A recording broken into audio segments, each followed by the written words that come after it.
As Christians, how do we keep from worrying about the things of the present day and the future? Welcome back to Small Talk Theology. We're continuing to look through the Sermon on the Mount, and I got to admit, this is an area where I struggle a lot.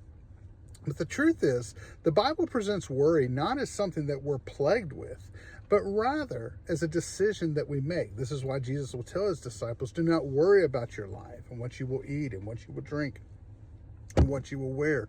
And Jesus actually gives his disciples 5 reasons that they should not worry. The first one, he says, is that your life is more important than what you eat, and your body is more important than what you wear. That is, you were made for a purpose. You were made to accomplish things with your life. And if you only spend your life figuring out how you're going to eat and where you're going to live and what you're going to wear, you might come to the end of it and find you didn't really do anything of meaning with your life.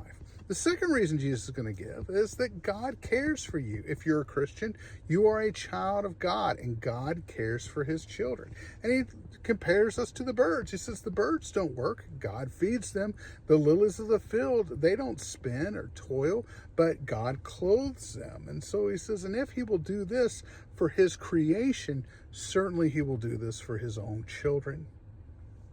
Also, Jesus will tell his disciples, thirdly, that worry does not benefit you in any way.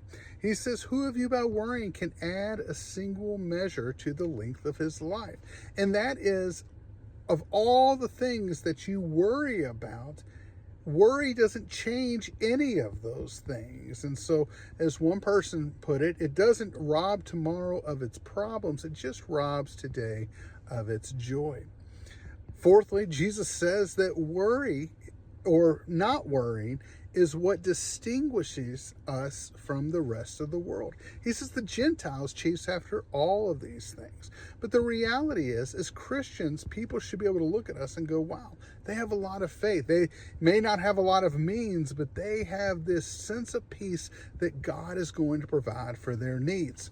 And so finally, Jesus is going to say, and also worry keeps us from being effective for the kingdom of God. If I'm focused on the things of this world, I can't be focused on the things of God. So how do I avoid worry? Well, first, he says, seek the kingdom of God first. Focus my attention on what can I do for God's kingdom.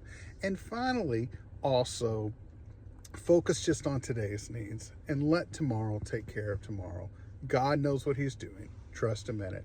We blessed you today. Follow, share it. If you have a question, I'd love to hear it.